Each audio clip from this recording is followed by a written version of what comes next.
Hello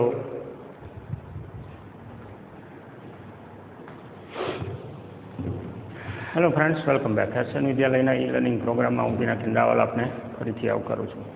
મિત્રો, આપણે થિયરીનો ભાગ પૂરો કર્યા પછી ઉદાહરણના દાખલા છે એ લાસ્ટ લેક્ચરમાં ગણેલા હતા અને દર વખતની જેમ દાખલા અને થિયરી આપને સમજાઈ ગયા છે એ ધારણા સાથે આપણે આગળ વધી ઉદાહરણના દાખલા છે એ આપણે ગણી રહ્યા છીએ અને લગભગ 5 ઉદાહરણ આપણે ગણેલા છે।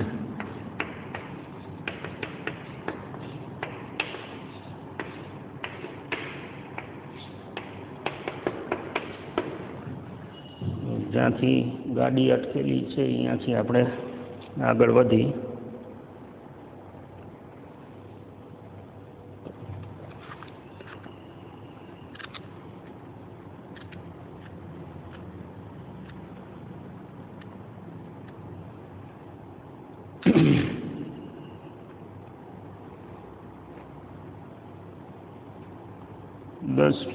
.5 ગણ્યું હતું લાસ્ટ ટાઈમ, એટલે ઉદાહરણ 10.6।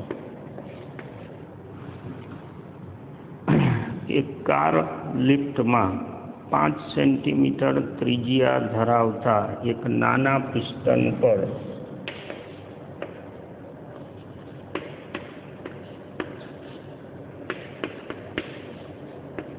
એને આપણે R1 કહી દઈએ, 5 સેન્ટીમીટર હવા દ્વારા F1 બળ લગાડવામાં આવે છે।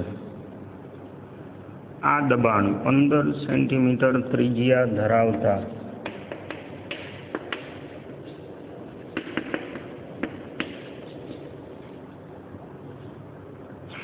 બીજા પિસ્ટન સુધી પ્રસરે છે। જો ઊંચકવામાં આવતી કારનું દળ 1350 કિલોગ્રામ હોય તો F1ની ગણતરી કરો અને આ કાર્ય સંપન્ન કરવા માટે જરૂરી દબાણ કેટલું। દબાણ પ્રસરણ ઉપરથી આપણે જે હાઇડ્રોલિક જેકની વાત કરેલી હતી થિયરીમાં, એ હાઇડ્રોલિક જેક છે, બાજુમાં તમને જુઓ ટેક્સ્ટ બુકમાં આકૃતિ આપેલી છે। એટલે નાના પિસ્ટન ઉપર બળ આપે છે અને દબાણ પ્રસરણના નિયમ મુજબ એ દબાણ છે એ મોટા પિસ્ટન જ્યાંથી ઓલું લિફ્ટ કરવાનું છે કારને ત્યાં સુધી પહોંચે છે। તો પાસ્કલના દબાણ પ્રસરણના નિયમ પરથી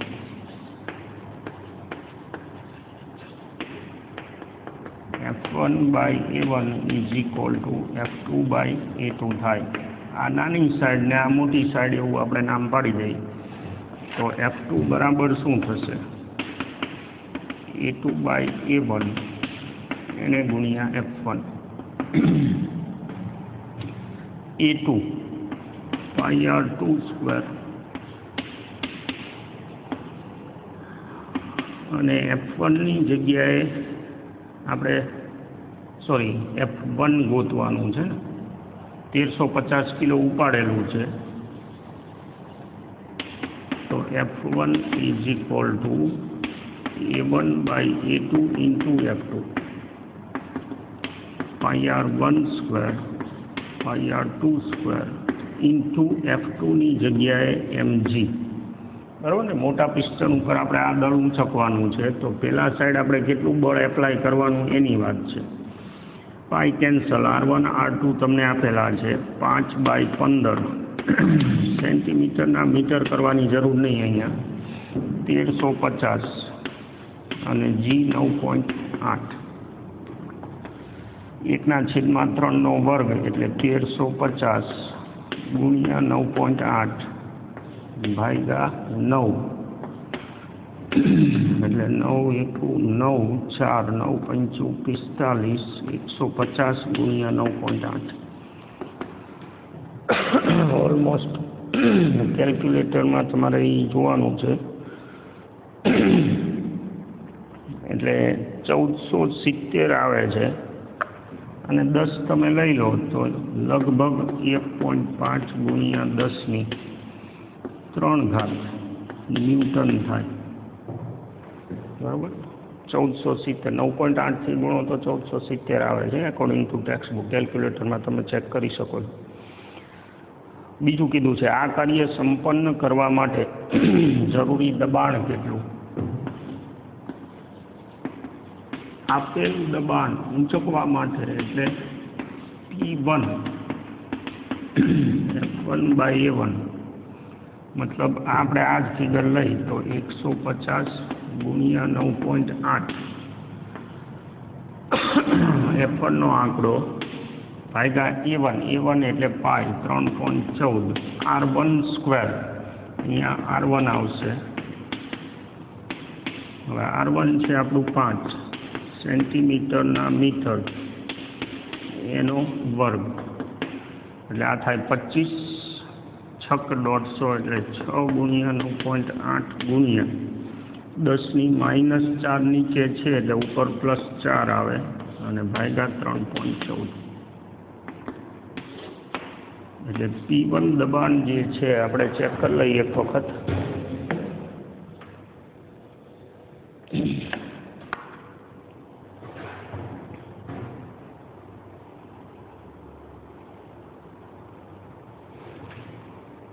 ગુણ્યા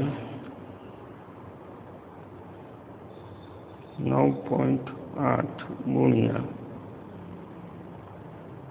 2, 3, 4 અને એને ભાગ્યા 3.14 એટલે 18,000 અને 1,87,000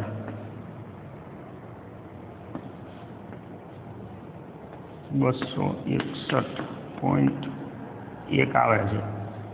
એટલે આ લગભગ 1.8 ગુણ્યા 8 નહીં પણ 9 લખી તો ચાલે. 9 ગુણ્યા 1, 2, 3, 4 ને 5 10⁵ ન્યૂટન પર મીટર સ્ક્વેર આટલું થાય પાસ્કલમાં. આગળ જઈએ.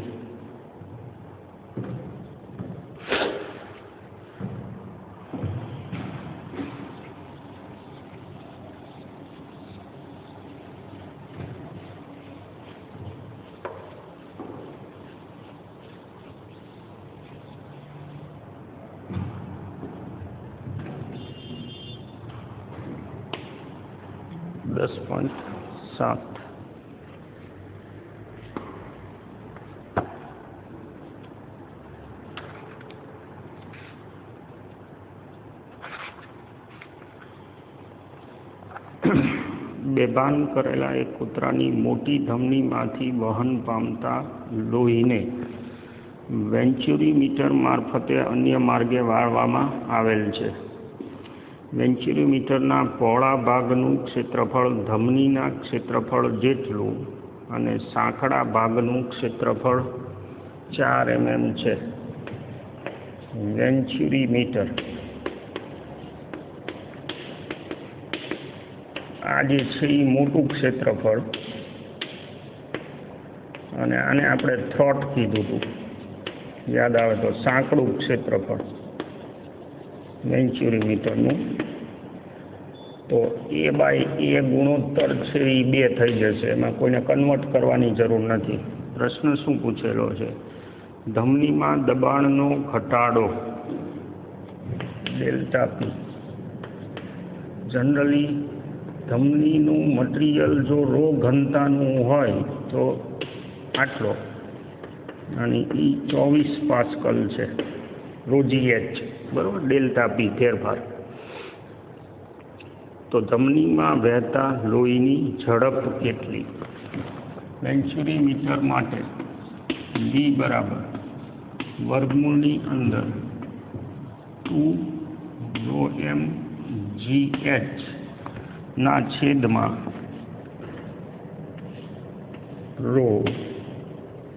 અને એના છેદમાં A/A નો સ્ક્વેર -1 ની -½ ઘાત. આવું કંઈક સૂત્ર આપણે બનાવેલું છે. આ આખું પદ આના છેદમાં હતું એટલે આ વર્ગમૂળની અંદર આને નોખું પાડી દીધું છે. સૂત્ર તમારું આ રીતનું હતું. ρ એ બાય એનો સ્ક્વેર -1, એટલે એમાંથી આપણે આ પદ છે એ નોક ઉપાડી દઈએ અને છેદમાં જે છે ને વર્ગમૂળવાળી ઘાત એને અંશમાં લખી નાખી -1/-1/2. આખું પદ જે હતું વેન્ચુરીમીટરના સિદ્ધાંત માટે એમાં વેગનું સૂત્ર આપણે જે બનાવ્યું હતું એ લખ્યું, એટલે આવનાર પ્રવાહીનો વેગ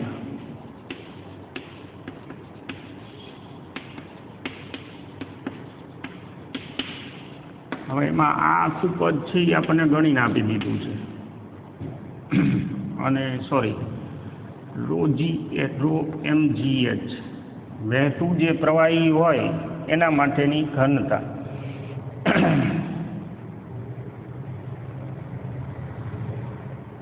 એક વખત ટેક્સ્ટ બુકમાં જોઈ લેજો. રો એમ જે છે એ વેન્ચુરીમીટરમાં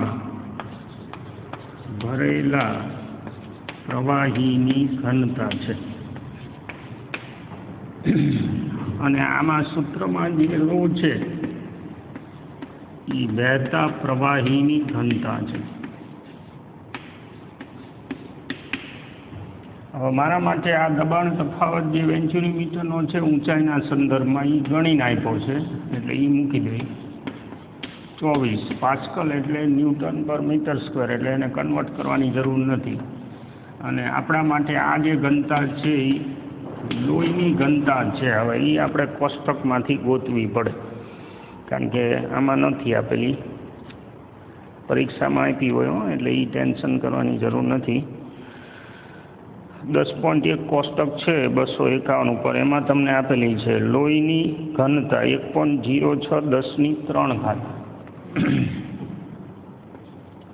1.06 10^3, એટલે આપણે 1060 લખી નાખીએ, થઈ જાય 1.6 10 એટલે એ લોહીની ઘનતા થઈ ગઈ.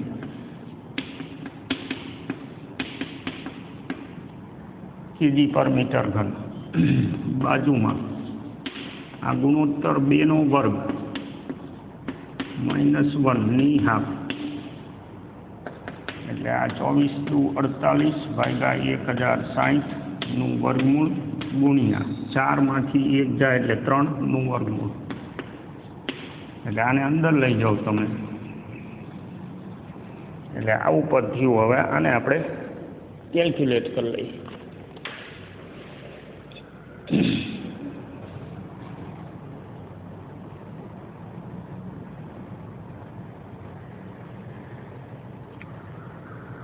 અડતાલીસ ગુણ્યા 3 ભાગ્યા 1060, આ થાય છે વર્ગમૂળની અંદર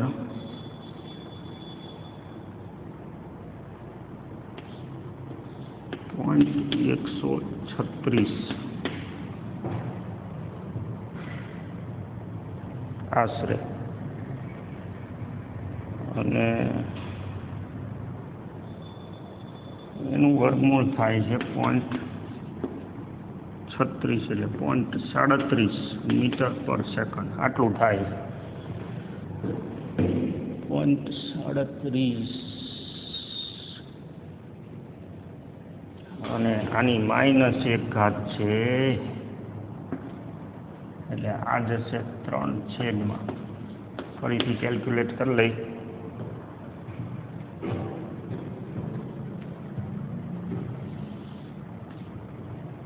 માઇનસ ઘાત છે ને આ, એટલે છેદમાં પદ છે.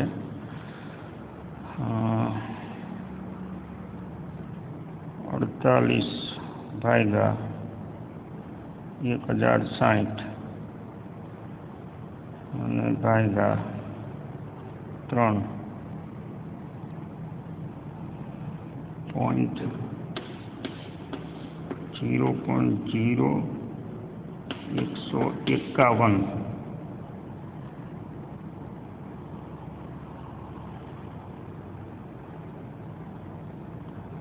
એટલે 0.123 મીટર પર સેકન્ડ થાય. આટલો વેગ પ્રવાહીનો હોય.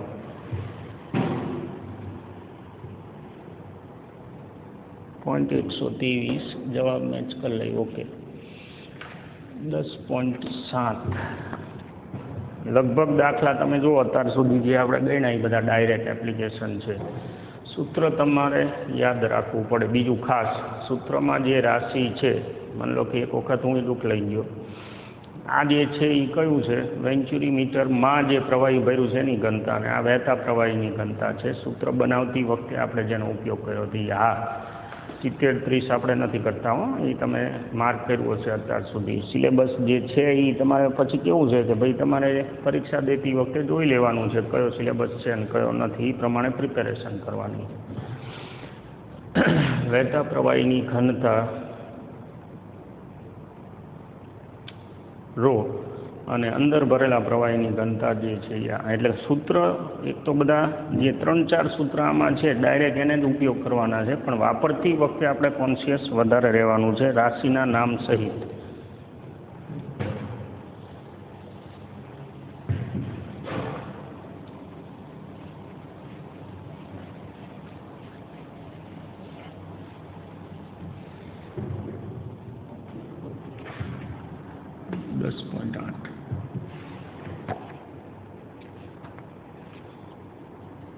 આખા ભરેલા બોઈંગ વિમાનનું દળ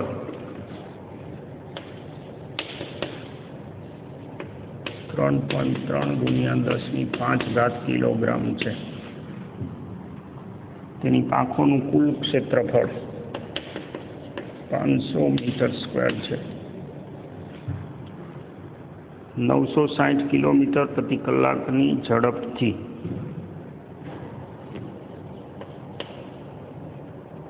વી પ્લેન માટે લખી 960 કિલોમીટર પ્રતિ કલાકની ઝડપે ગતિ કરે છે. પાંખોની નીચે અને ઉપરની સપાટી વચ્ચે દબાણ તફાવત ગોતવાનો. હવે માનો કે આપણે આ વિમાન ગણી, આ એની પાંખો છે રફ આકૃતિ, હો, તો અહીંયા અને અહીંયા દબાણ તફાવત ગણવાનો છે. અહીંયા આપણે P1 કહી દઈએ, અહીંયા P2 કહી દઈએ. તો સ્વાભાવિક છે કે વિમાન ઊંચકાઈને રહે છે એટલે P2 will B greater than P1 હશે. આ 1 અને 2 બિંદુ જે છે, પાંખની જાડાઈ છે એ લગભગ વિમાનની સાઇઝની કમ્પેરિઝનમાં અથવા તો એના ક્ષેત્રફળની કમ્પેરિઝનમાં જાડાઈ અવગણી તો H1 = H2 થાય. હાઈટ 2 બિંદુ જે છે એકડો અને બગડો, પાંખની ઉપર અને નીચે, એની હાઈટ સમસીધી જ હાઈટ લગભગ સરખી કહેવાય. તો બર્નૌલી સમીકરણ લખીએ. P1 ρgh1 ½ ρv1² P2 ρgh2 ½ ρv2². એમાં V1 એટલે ઉપરની હવાનો વેગ, V2 એટલે નીચેની હવાનો વેગ. એમાં H1 અને H2 છે એ લગભગ સેમ હાઈટે છે એટલે એ નીકળી જશે. P2 ને પેલી બાજુ લઈ જવું એટલે P1 - P2. P2 દબાણ વધારે હશે એટલે આપણે P2 - P1 કરી ડેલ્ટા P બરાબર ½ ρ v1² - v2², જ્યાં V1 પાંખની ઉપર હવાનો વેગ અને V2 પાંખની નીચે. આ આપણે ધ્યાનમાં રાખીએ. પાંખની ઉપર હવાનો વેગ વધુ હશે, પાંખની ઉપર, તો અહીંયાનું દબાણ ઓછું હશે અને એટલે નીચેનું દબાણ કમ્પેરેટિવલી વધે એટલે જે વિમાન છે એ બેલેન્સ થાય. હવે આપણે શું ગણવાનું છે એ આપણે જોઈ લઈએ. એક તો પાંખની નીચે અને ઉપરની સપાટી વચ્ચેનો દબાણ તફાવત ડેલ્ટા P. પણ જો વેગના આંકડા હોય ને તો અહીંથી જડી જાય ડેલ્ટા P. નહીંતર આ જે વજન છે આખું, એ વજનને પેલું દબાણનો તફાવત બેલેન્સ કરે છે એવું કહેવાય. એટલે કે વિમાનનું વજન દબાણ તફાવતના કારણે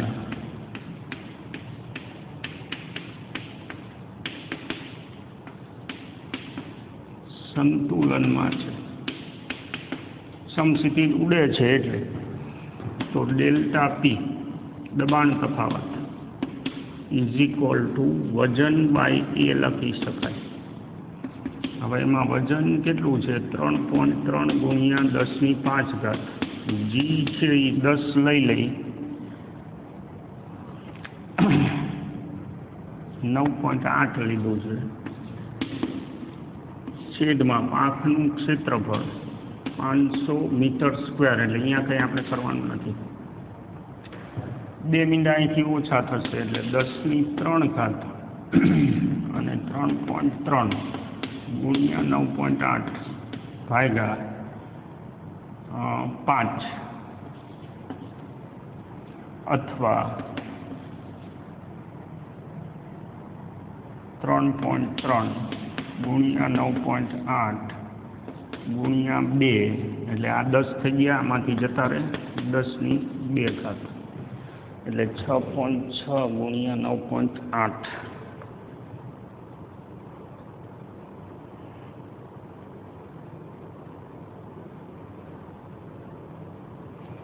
64.68 દેખાડે છે.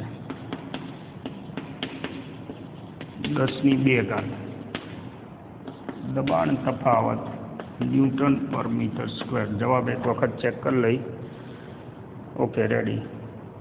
એટલે આ જે છે 1 પોઈન્ટ કાપો એટલે લગભગ 6.5 10⁵ થયું. હવે બીજો પ્રશ્ન આમાંનામાં પૂછેલો છે. પાંખની નીચેની સપાટીની સાપેક્ષે ઉપરની સપાટી પરની હવાનો ઝડપનો આંશિક ફેરફાર કેટલો? એટલે ડેલ્ટા વી બાય ઓરિજિનલ આંશિક ફેરફાર એ કેટલો એ તમને ગોતવાનું કીધું છે. પાંખની કોની સાપેક્ષે ગણવાનું છે? નીચેની સપાટીની સાપેક્ષે.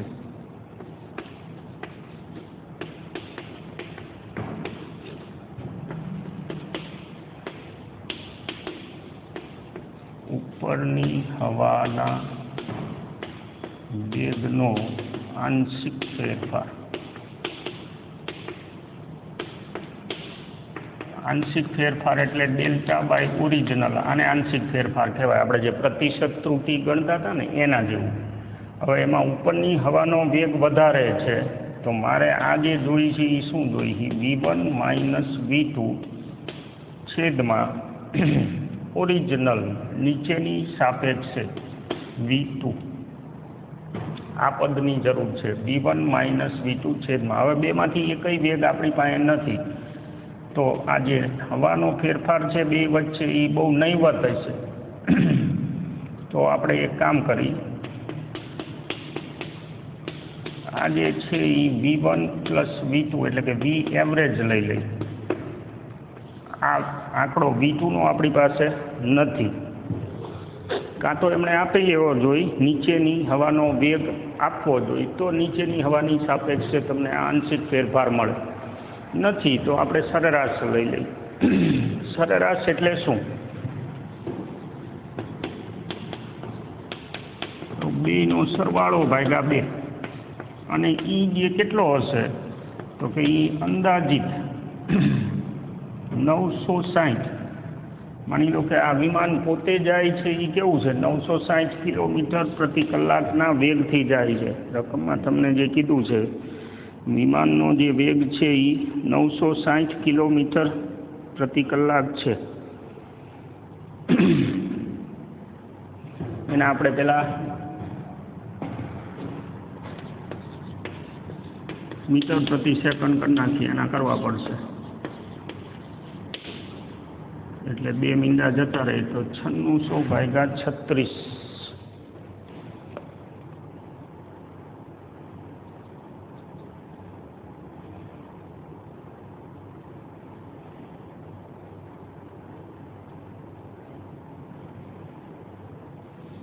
એટલે 266.66 આવે છે મીટર પ્રતિ સેકન્ડ. હવે તમે વિચારો કે વિમાન પોતે 960 કિલોમીટર પ્રતિ કલાક એટલે કે 267 આશરે લઈ લે,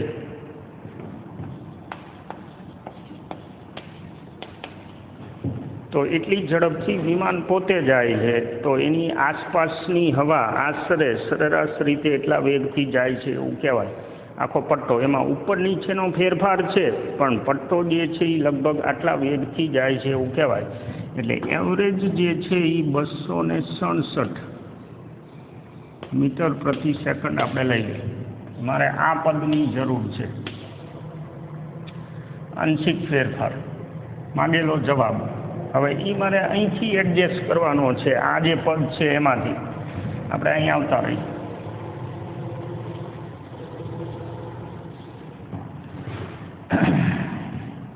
તો v1 square minus v2 square is equal to double delta p by rho. એટલે v1 minus v2 is equal to double delta p by rho. અને અહીંયા જે અવયવ પાડીને બીજું પદ વધ્યું એ આ સાઈડ લઈ લો. હવે હું v1 આપણે પદ જોઈ છે આવડું આ વી એવરેજ, એટલે આ જે બગડો છે v1 માઇનસ v2 છેદમાં v1 પ્લસ v2 ભાગ્યા 2. આ એવરેજ વેગ મેં આ બાજુ મૂક્યો, તો એ જ રીતે બે બાજુ આપણે ભાગાકારમાં મૂકી તો અહીંયા થશે v1 પ્લસ v2નો વર્ગ ભાગ્યા 2. ઓલો બગડો છે અહીંયાના છેદમાં લઈ ગઈ તો આવું થઈ જાય. એટલે કે ડેલ્ટા પી બાય રો અને વી એવરેજ થાય. પદનું સેટલમેન્ટ સમજજો. આપણે જરૂર કોની છે? આંશિક ફેરફાર. આંશિક ફેરફાર કોને કહેવાય? આવા ટાઈપનું પદ હોય અને આંશિક ફેરફાર કહેવાય. હવે એ આંશિક ફેરફાર માટે મારે એક વેગની જરૂર છે જે આપ્યો નથી. તો હવાનો સરેરાશ વેગ લઈ લે, નીચલી પાંખે જે અંદાજિત સરેરાશ વેગ હોય. હવે સરેરાશ વેગ છે એ આપણે આ રીતે ગણી લીધો, ઉપર નીચેનો સરવાળો ભાગ્યા 2 આશરે જે વિમાનની ઝડપ જેટલો હશે. હવે આવું પદ મારે વી એવરેજની જગ્યાએ લાવવાનું છે, એટલે તફાવત તો છે જ. વી એવરેજની જગ્યાએ હું આવું પદ લઈ આવ્યો, તો બે સાઈડ એનો ભાગાકાર કરી તો આ છેદના છેદમાં નાખો એટલે એનો વર્ગ થઈ જશે, વી એવરેજનો વર્ગ. ખ્યાલ આવ્યો આ પદનો? અને હવે મારે અંદર આંકડા મૂકવાના બાકી.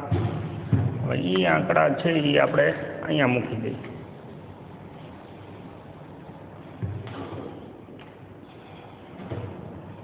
ડેલ્ટા પી એટલે માંગેલ જવાબ બરાબર ડેલ્ટા પીનો ફેરફાર આ રહ્યો અહીંયા પડ્યો છે 6.5×10⁻³ છેદમાં રો. હવે એ ઘનતા આપણને આપેલી છે 1.2 kg/મીટર ઘન ગુણ્યા વી એવરેજ આપણે લેવાનું છે 267 અને એનો વર્ગ. હવે આનું સાદું રૂપ આપણે આપી દઈએ.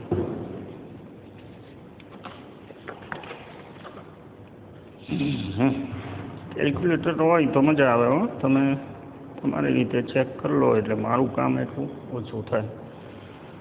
6.5 ગુણ્યા 1000 એટલે 6500 ઈ થયા ભાગ્યા 1.2 એને ભાગ્યા 267 એને ભાગ્યા 267 એટલે 0.08 આવે છે આશરે. આ આંશિક ફેરફાર થયો. પ્રતિશત છે આને 100 થી ગુણી એટલે 8% થયો ખાલી.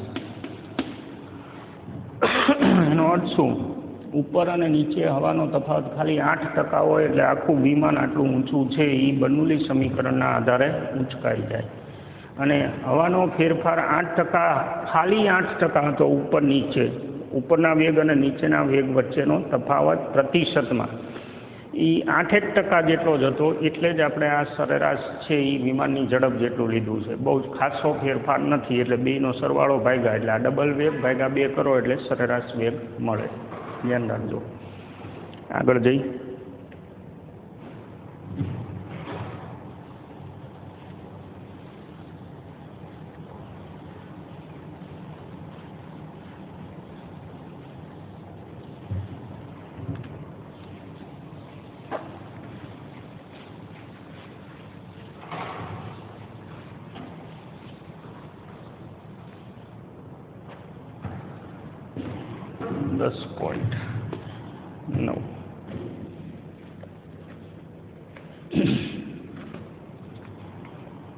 આકૃતિ 10.15 એટલે આવી આકૃતિ છે.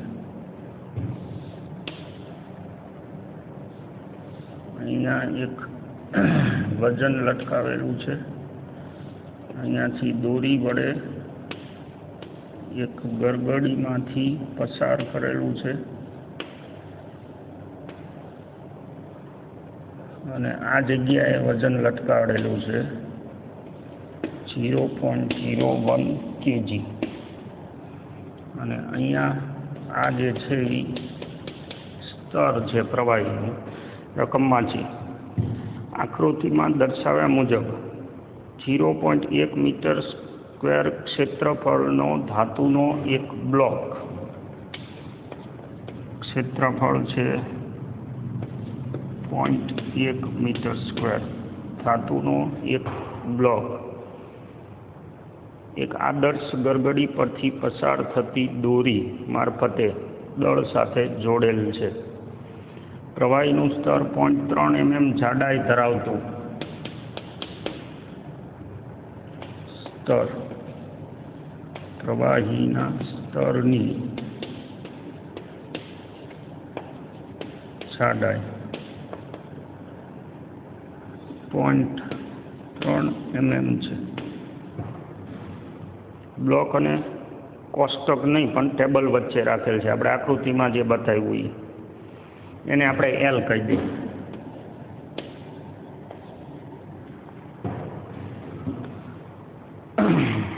બ્લોકને ગતિ કરવા દઈએ ત્યારે 0.085 મીટર પ્રતિ સેકન્ડની અચળ ઝડપથી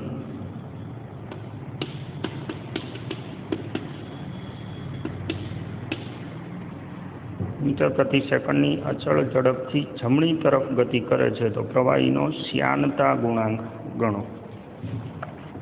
જે પ્રવાહી છે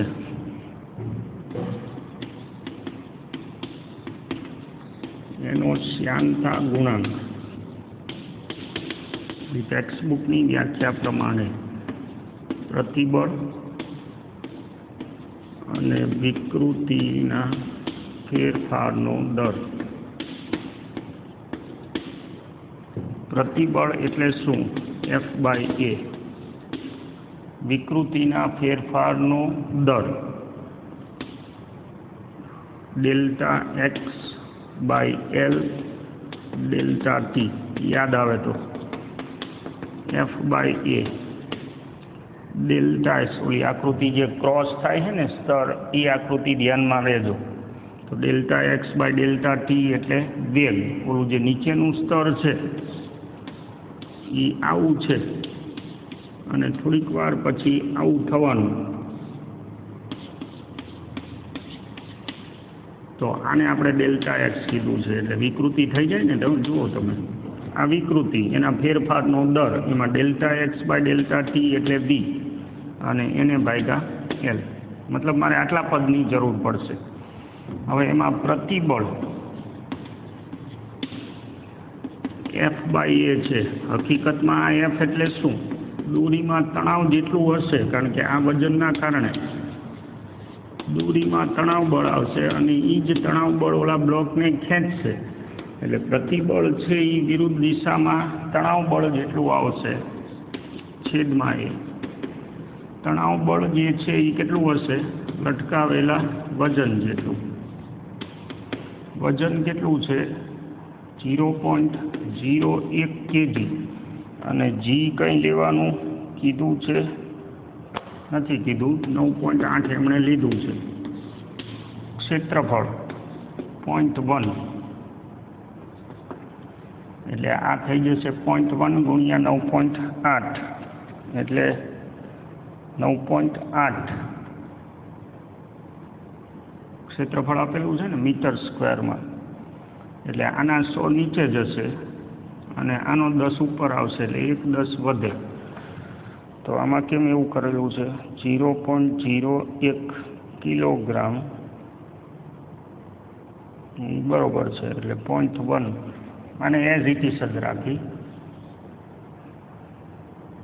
9.8 10⁻1 થઈ ગયું આ પછી V/L ની જરૂર પડશે તો એ તો આપણી પાસે છે જ ડાયરેક્ટ તો આંકડા અહીંયા મૂકી દઈએ તો ઈટા બરાબર F/A 9.8 10⁻1 છેદમાં 2 0.085 અને છેદમાં એટલે છેદનો છેદ છે એટલે એ અંશમાં જતો રહેશે અને એ થઈ જશે 0.3 mm ના મીટર હવે આનું સાદું રૂપ દઈ દઈએ આપણે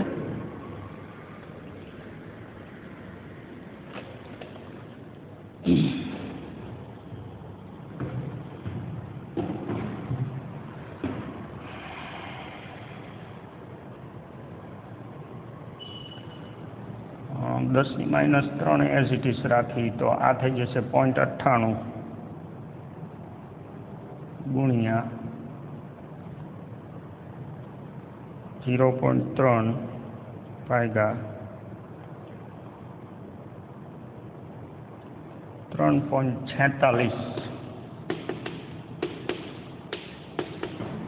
ગુણ્યા 10 3.46 ગુણ્યા 10⁻³ પાસ્કલ સેકન્ડ થાય બરાબર ઈટાનો એકમ પાસ્કલ સેકન્ડ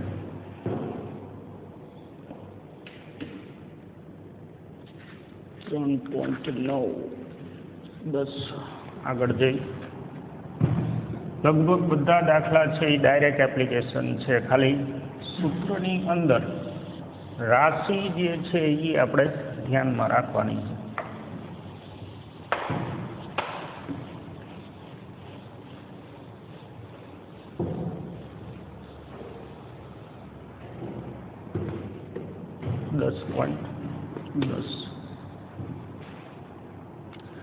એક ટાંકીમાં 20 ડિગ્રી તાપમાને ભરેલા તેલમાં થઈ પતન પામતા 2 mm ત્રિજ્યાના એક કોપર બોલનો અંતિમ વેગ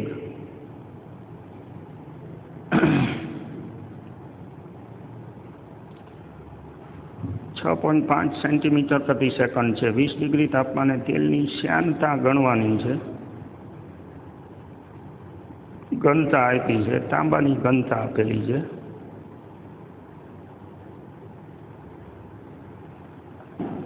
સૂત્ર યાદ કરો શ્યાન માધ્યમમાં ગતિ કરતા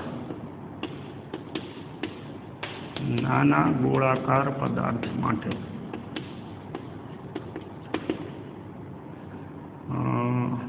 ટર્મિનલ વેગ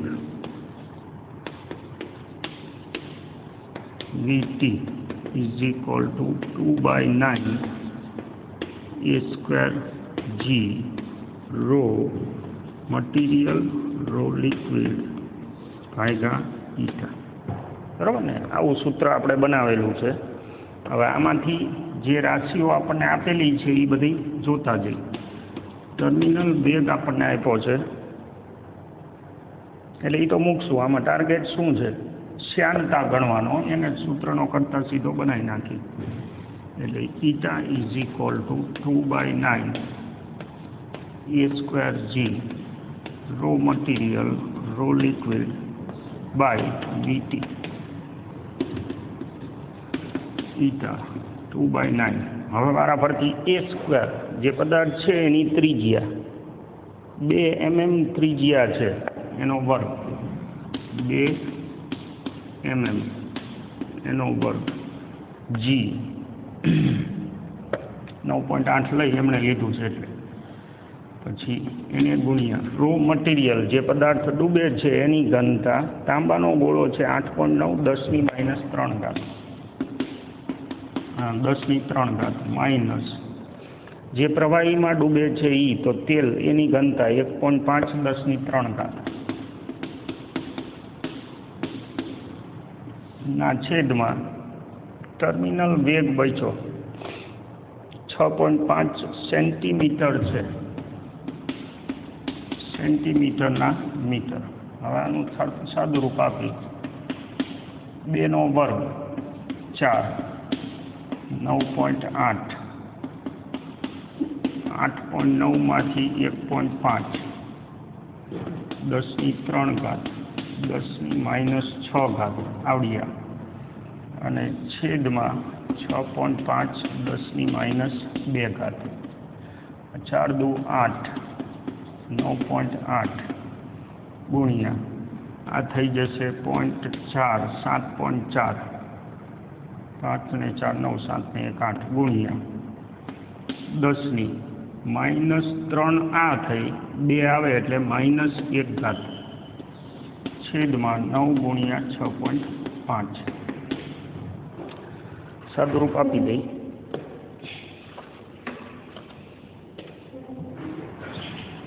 આ સાદુરૂપ દેવાનું કારણ શું છે કે ભાઈ આપણે પ્રોપર કેલ્ક્યુલેશન કરેલું છે કે નહીં એનો અંદાજ આવે.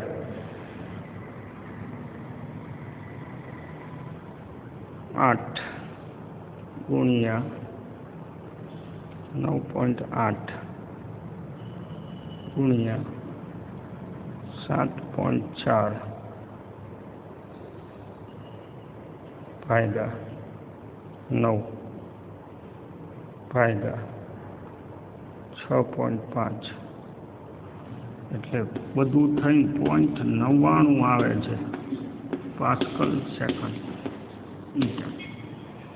જવાબ જે છે એ 0.99 રેડી. આ જુઓ ડાયરેક્ટ એપ્લિકેશન છે જે હું મારા ઘડીએ તમને કહેતો આવું છું. 10.10 10.12 તો 10.11 ક્યાં છે?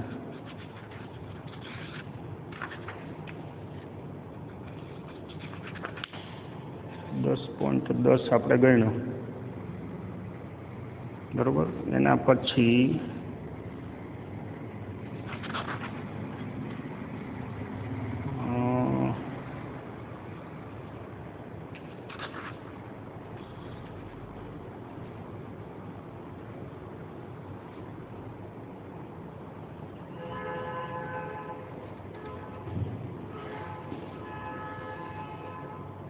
10.11 છે જ નહીં ભાઈ.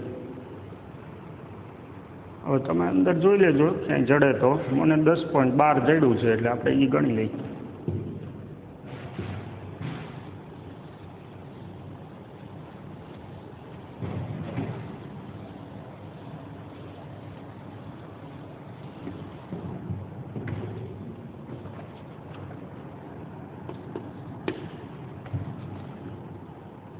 mm વ્યાસની એક કસનળી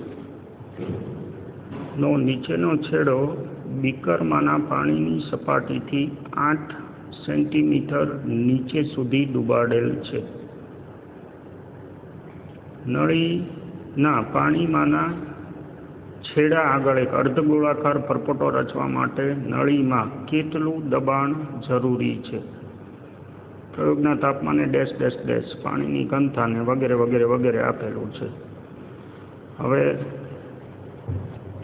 આકૃતિ એક દોરી.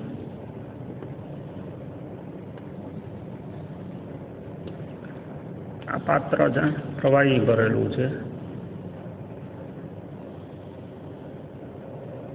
હવે આ રીતનું પોઝિશન છે. કસનળી ડૂબાડેલી છે.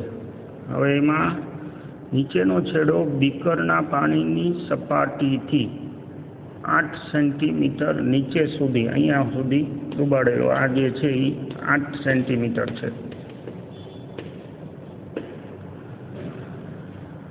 નળીના પાણીના છેડાના આગળ એક અર્ધગોળાકાર પરપોટો રચવા માટે નળીમાં કેટલું દબાણ જરૂરી છે? આ જગ્યાએ એટલે આને થોડુંક આપણે આકૃતિ છે ને આવી રીતે બનાવી તો મગજમાં ઉતરશે. એનું કારણ છે 8 સેન્ટીમીટર આટલો ડૂબાડેલો છે, એટલે પ્રવાહીનો સ્તંભ ટૂંકમાં આટલો ચડેલો છે એવું ગણી લઈએ આપણે. આને અંદરનું દબાણ ગણ દઈ, આને બહારનું દબાણ ગણ દઈ.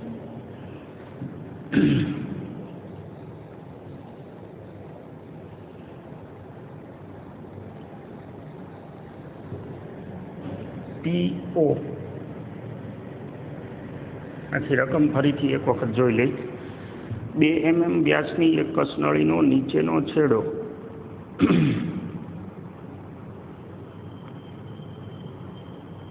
8 સેન્ટીમીટર નીચે સુધી ડૂબાડેલો છે. નળીમાંના છેડા આગળ એક અર્ધગોળાકાર પરપોટો રચવા માટે નળીના ઓકે ના આ બરોબર નથી આકૃતિ.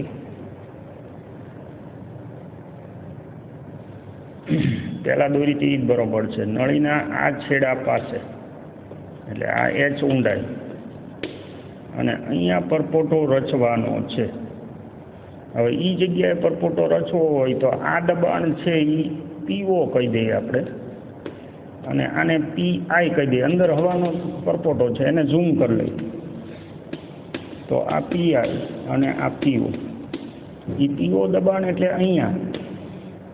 હવે આ જગ્યાએ શું હશે? વાતાવરણનું દબાણ હોય એટલે PI બરાબર PA થશે. હવાનો પરપોટો છે એટલે તો PI minus PO is equal two 2S/R થાય. બરાબર, આ આપણે પરપોટા માટે બનાવીને રાખેલું છે. તો દબાણ જે છે PI બરાબર PO વત્તા 2S/R થાય. એટલે એ દબાણ કેટલું થાય એ આપણે ગણવાનું છે. હવે એમાં PO એટલે શું? આ વધારાનું દબાણ નીચે જોઈ પરપોટાની અંદર અને બહાર હવાનું દબાણ છે. એટલે આ જગ્યાએ હવાનું દબાણ છે એટલે સ્વાભાવિક છે અહીંનું દબાણ હવા જેટલું નહીં હોય. તો એ કેટલું હશે? PO વત્તા 2S/R, જ્યાં PO એકચ્યુઅલમાં શું છે? PA વત્તા ρGH છે. આકૃતિમાં હવે દેખાય છે. હવે આ વસ્તુ ક્લિયર કરીએ આપણે. તમારે પરપોટો ક્યાં બનાવવાનો છે? કસનળીના છેડે. હવે એ છેડો કેટલો ડૂબેલો છે? 8 સેન્ટીમીટર નીચે ડૂબેલો છે. 8 સેન્ટીમીટર નીચે તમારે પરપોટો બનાવવો હોય તો અહીંયાનું અંદરનું દબાણ, એને આપણે PA કીધું છે, હવાના પરપોટાની અંદરનું દબાણ. જ્યારે બહારનું દબાણ જે છે આ બહારનું દબાણ છે એ કેટલું થાય? તો ખુલ્લી સપાટી જે છે અહીંયા દેખાય છે. જો ખુલ્લી સપાટી પાસે જે દબાણ હોય એમાં સ્તંભનું દબાણ એડ કરીએ એટલું, મતલબ PA પ્લસ ρGH. તો PI is equal two PA plus ρGH plus 2S/R. હવે આંકડા આમાં નાખી. વાતાવરણનું દબાણ 1.013 વત્તા ρ. હવે જે આપણને આપેલું હોય એ ગણતા જઈ. પાણીની ઘનતા 10⁻³ G જે લેવાનું કીધું છે નથી કીધું તો 9.8 અને 8 સેન્ટીમીટર એટલે 0.08 મીટર. આ આટલું દબાણ થઈ ગયું આ વાતાવરણનું વત્તા 2 અને S પૃષ્ઠતાણ જોઈ પ્રયોગના તાપમાને પાણીનું પૃષ્ઠતાણ 7.3 10⁻².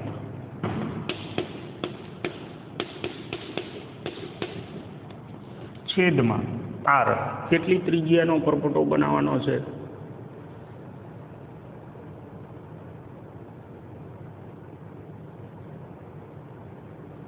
2 mm વ્યાસ છે.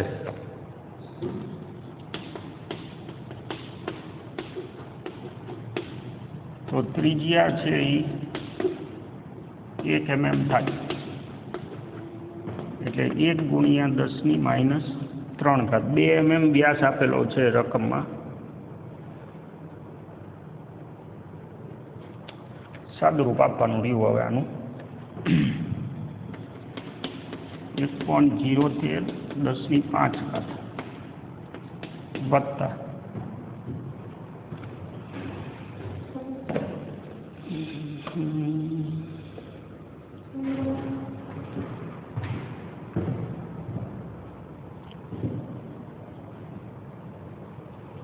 9.8 ગુણ્યા